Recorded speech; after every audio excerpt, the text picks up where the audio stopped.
飲醉酒，但我發現佢完成下嘢。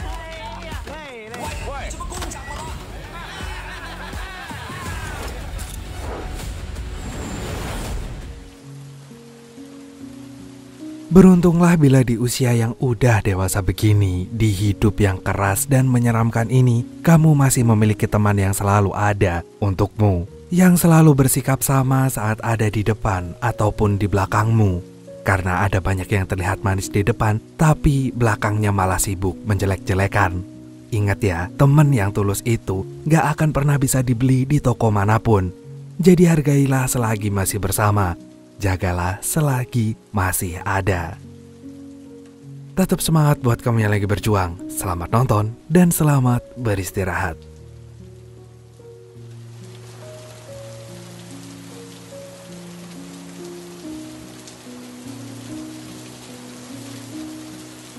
Cowok culun ini namanya Zeng. Ia merupakan seorang penulis skenario film amatir. Dan saat ini, Zeng ini sedang terlilit hutang dengan seorang rentenir yang kebetulan juga adalah seorang penulis skenario film bergenre kriminal. Si rentenir ini berjanji akan melupakan semua hutang Zeng asalkan Zeng menjadi ghostwriter-nya. Ia ingin Zeng menyelesaikan naskahnya hanya dalam waktu 4 hari aja. Lebih dari itu, tamatlah riwayatnya.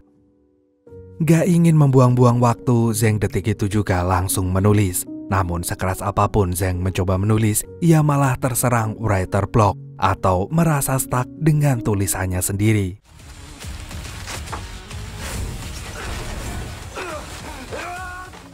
Frustasi dengan apa yang terjadi, Zeng mencoba menenangkan dirinya sejenak. Lalu ia pun teringat dengan paket yang dikirimkan dari kakeknya sebelum kakeknya meninggal. Dalam paket itu Zeng menemukan sebuah surat. Dan pas Zeng mulai membaca suratnya, ia tiba-tiba malah tertidur.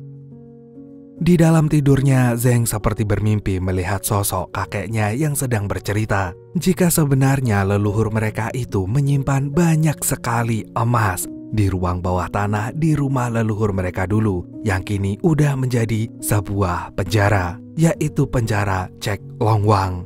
Ruang bawah tanah itu terletak di antara pohon beringin besar dan sumur kuno. Mendengar itu, Zeng langsung terbangun. Anehnya, mimpinya tadi benar-benar terasa amat nyata.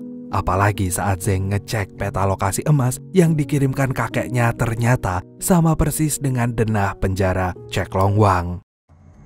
Merasa itu adalah jawaban dari Tuhan agar dirinya terbebas dari hutang, Zeng pun bertekad untuk menemukan emas itu. Ia lalu mencuri laptop milik tetangga kosnya dan menjatuhkannya begitu aja dari lantai atas. Setelah itu, Zeng pun langsung ditangkap polisi dan masuk penjara Cek Longwang.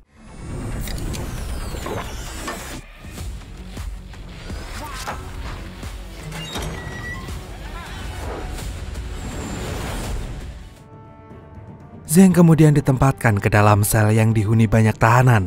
Terlihat para tahanan itu sedang berkumpul menyiapkan rencana yang sepertinya akan menimbulkan keributan.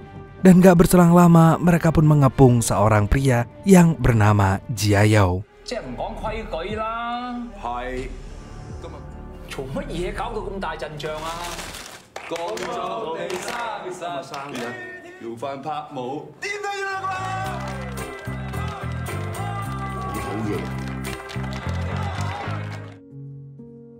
Zeng yang melihat kejadian barusan hanya bisa melongo. Jiayou kemudian ngajakin Zeng kenalan. Ketika tahu nama Zeng mirip dengan nama temannya dan hari ulang tahun mereka pun ternyata sama, Jiayou pun mulai detik ini akan menganggap Zeng sebagai temannya. Ia berjanji akan selalu menjaga Zeng. Sebagai tanda awal pertemanan mereka, Jiayou dengan senang hati memberikan sebungkus rokoknya kepada Zeng. Ia yakin Zeng nanti akan membutuhkan rokok tersebut. Waktu lagi istirahat di lapangan, Zeng akhirnya menemukan pohon beringinnya. Selanjutnya, ia pun harus menemukan sumur kunonya yang Zeng prediksi ada di sekitar kantin, bengkel kayu, atau mungkin di ruang laundry. Gak berselang lama, Zeng pun menghampiri seorang pria botak. Ia memberitahu bahwa di penjara ini ada 2 geng yang sangat kuat yang sudah lama menjadi musuh bebuyutan. Dan Zeng harus segera memilih akan masuk geng yang mana. Rupanya geng yang pertama dipimpin oleh Jiayou.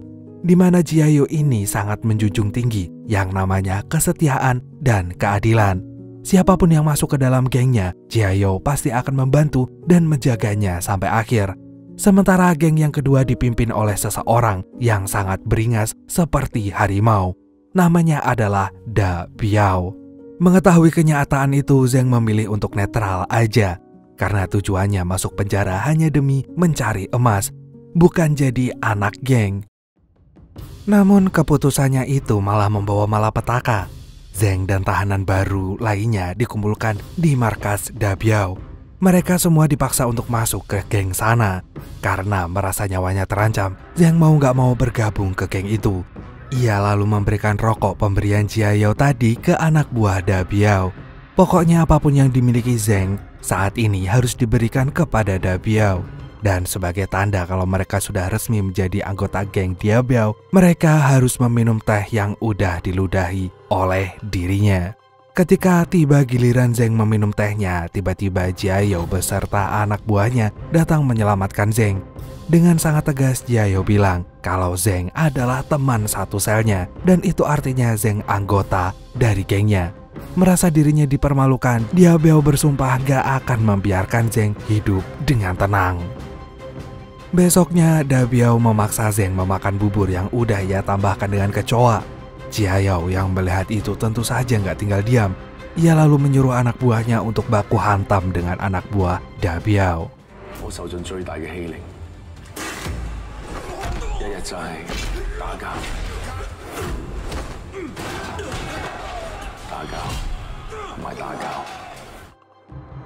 Sehari kemudian Zheng ditugaskan menjadi tukang bersih-bersih. Ia lantas memanfaatkan kesempatan itu untuk menemukan sumur kunonya.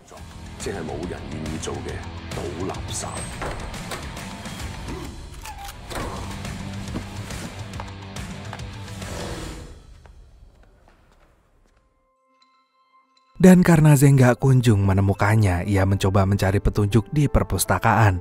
Sialnya, Da Biao ada di sana, dan Zheng pun ditonjok sampai pingsan. Sore harinya, Jiayo melabrak Da Biao gara-gara Zheng belum juga kembali ke sel tahanan.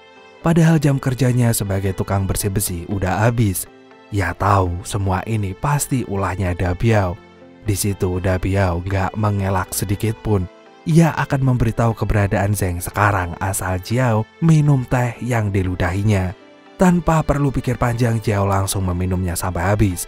Meski sempat kesal melihat Jiao begitu peduli sama Zheng, Da Biao pun akhirnya buka suara kalau Zheng disekap di tong sampah. Dengan cepat Jiao menyelamatkan Zheng yang hampir kehabisan napas. Melihat Zheng hampir aja dijemput malaikat maut, Jiao bersumpah akan menghajar Da Biao sampai babak belur. Awalnya Zheng keberatan dengan ide Jiao itu, tapi setelah dipikir-pikir lagi saat perkelahian itu terjadi, Zheng bisa memanfaatkannya untuk menyelinap masuk ke ruangan arsip demi mencari denah penjara yang terbaru. Jadi Zheng gak perlu repot-repot mikirin di mana letak sumur kunonya berada. Kini saat geng Jiao dan Biao sedang sibuk adu jotos, Zheng tiba-tiba mengambil kunci ruang arsip. Sialnya pas Zheng akan membuka pintunya, Da Biao keburu datang dan siap menghajarnya.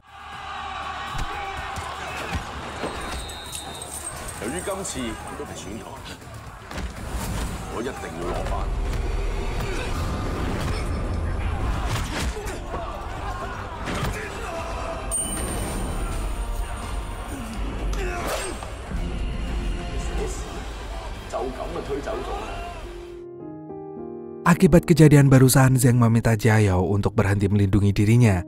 Lagian sejak awal ini semua gara-gara Jiao. Coba aja kalau Jiao gak menghentikannya saat minum teh itu, pasti sekarang keadaannya gak sekacau ini. Jiao harusnya sadar diri kalau dia tuh bukanlah seorang pahlawan, tapi seorang penjahat. Karena gak ada ceritanya seorang pahlawan masuk penjara. Kata-kata Zheng barusan sukses menohok hati Jiao, hingga membuat Jiao terdiam.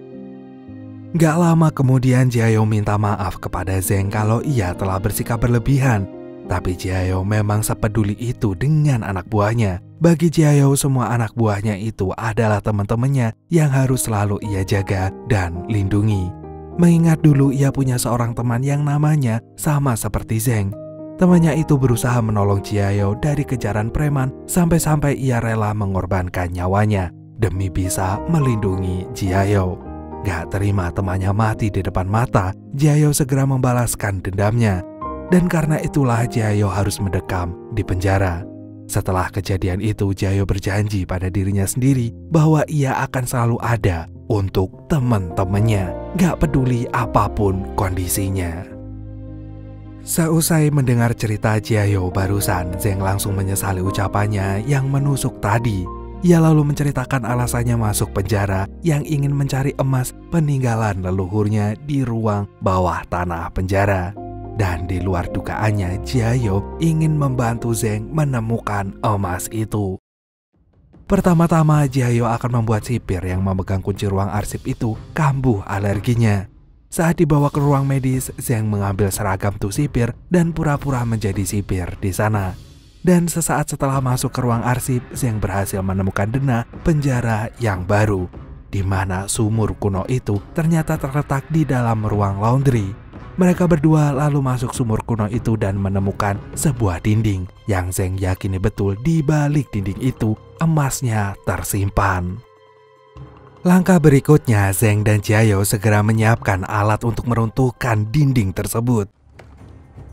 只需要解決絕緣同埋散熱嘅問題，黑彈性定律，再喺牆身上面揾咩編劇要食咁多嘢嘅咩？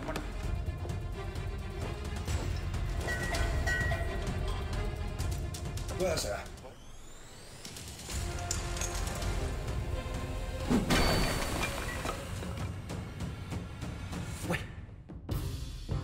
Setelah berhasil meruntuhkan dindingnya, Zeng buru-buru masuk ke dalam sana. Dan tanpa butuh waktu lama, Zeng menemukan rumah leluhurnya. Namun setelah dicari ke sana kemari, emasnya ternyata nggak ada. Zeng di situ malah ketemu sebuah plakat kayu yang bertuliskan setia dan gak tertandingi. Zeng pun seketika kecewa berat. Sementara Jiao yang penasaran dengan plakat itu segera mengambilnya, dan yang terjadi kemudian.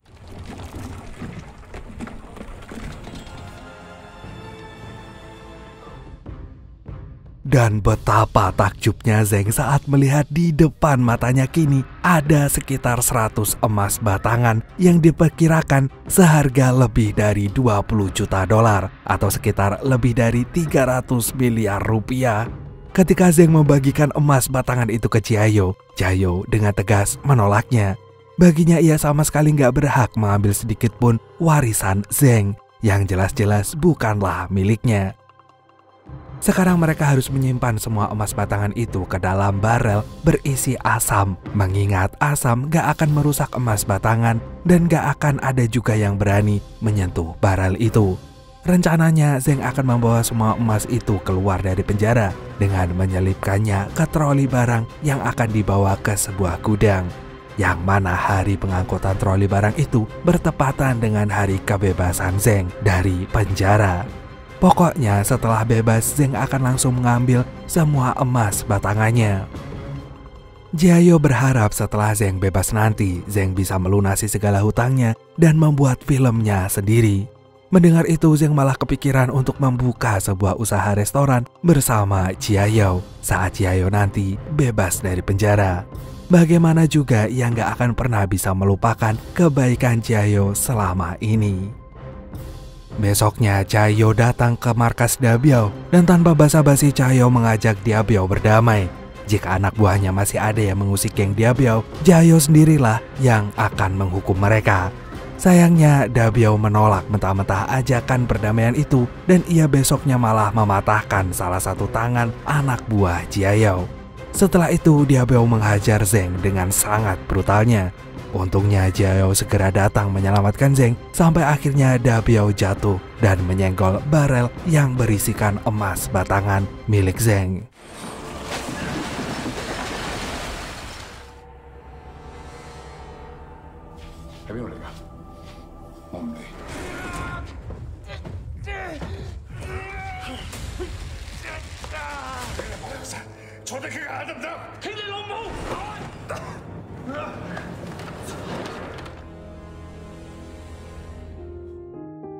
Gak lama kemudian petugas sipir datang. Lalu Dabiao langsung menjelaskan kalau Jiayou baru aja kepleset dan ia diminta untuk menggantikan kerjaan Jiayou di ruang laundry. Tanpa pikir panjang, Zheng pun membenarkan perkataan Dabiao barusan. Atas kejadian itu, Jiayou sangat kecewa dengan Zheng. Ia nggak habis pikir, Zheng ternyata seegois itu. Ia lebih memilih menyelamatkan semua emas batangannya daripada membela temannya yang tangannya udah dipatahkan sama Dabiao. Mulai sekarang, Jiayou nggak ingin lagi berbicara dengan Zheng. Mereka bukan lagi seorang teman. Namun Jiayou berubah pikiran saat ia mendapatkan kabar kalau anaknya mengalami kecelakaan. Dengan sangat terpaksa, Jiayou menemui Zheng yang saat ini bersama dengan Dabiao sedang mencari cara untuk segera membawa kabur emas batangannya itu dari penjara. Jiayou ingin ikutan kabur bersama mereka bukan karena ingin kebahagiaan emas batangan itu, tapi agar ia bisa segera menjenguk anaknya yang terbaring lemas di rumah sakit. Jadi rencananya mereka akan kabur tepat saat hari perayaan ulang tahun penjara Chek Long Wan akan diadakan.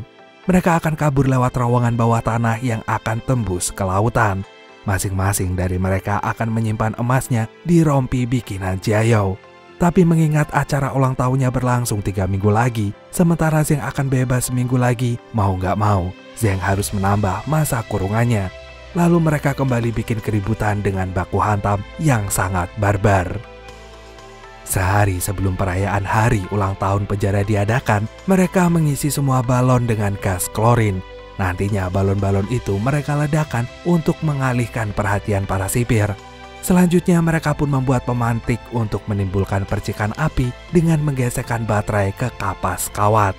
Rencananya ketika ledakan itu terjadi, mereka akan kabur dari lapangan dan menggunakan ventilasi udara sebagai jalan pelariannya. Dan malam perayaan ulang tahun penjara Chek Long Wan pun tiba. Tepat saat kepala sipir memberi sambutan, balonnya meledak.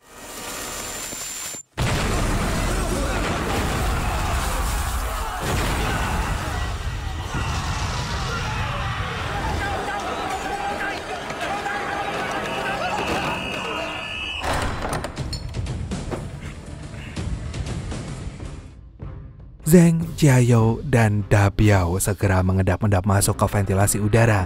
Sialnya di tengah pelarian itu, kaki Zheng terluka.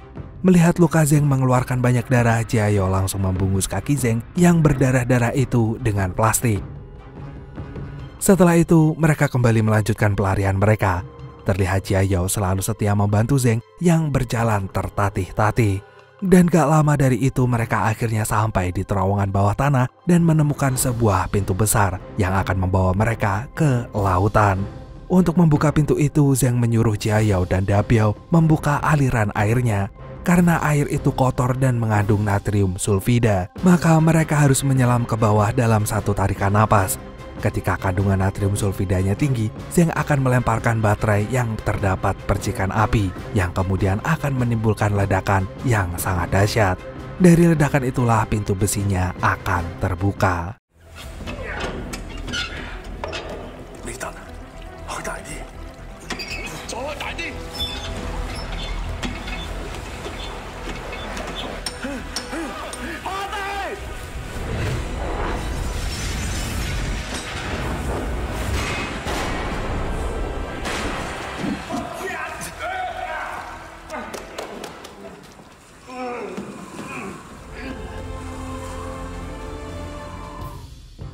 Ketika mereka sedang menyimpan tali untuk turun ke lautan, tiba-tiba Dabiao mengeluarkan pisau ke arah Jiayou yang langsung dihalangi oleh Zheng. Alhasil Zheng lah yang tertusuk pisau itu. Jiayou yang melihatnya pun segera menghajar Dabiao. Namun Dabiao berhasil melawannya dan ia berkali-kali memukul kepala Jiayou dengan batu. Zheng yang kembali tersadar berusaha memukul Dabiao, tapi ternyata pukulannya itu meleset hingga Dabiao pun kesal dan kemudian mendorong Jiayou ke laut. Untung aja Zheng masih bisa menahan tali Jiayou dan dengan sekuat tenaga Zheng terus memegangi tali itu meskipun Dabiao berpuluh-puluh kali memukuli kepalanya dengan emas.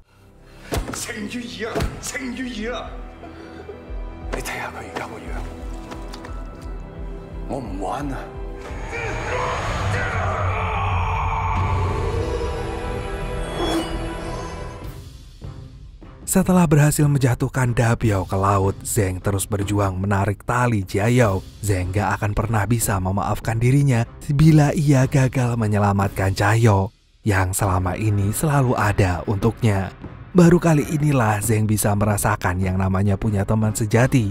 Bagaimanapun juga Jiayao masih punya anak yang harus ia besarkan, yang kini sedang menunggu kehadiran Jiayao di rumah sakit.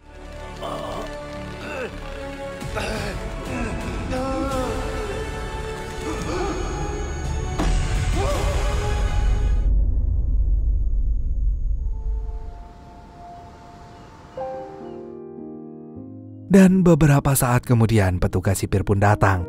Di sana mereka terlihat sedih karena nggak menemukan siapa-siapa.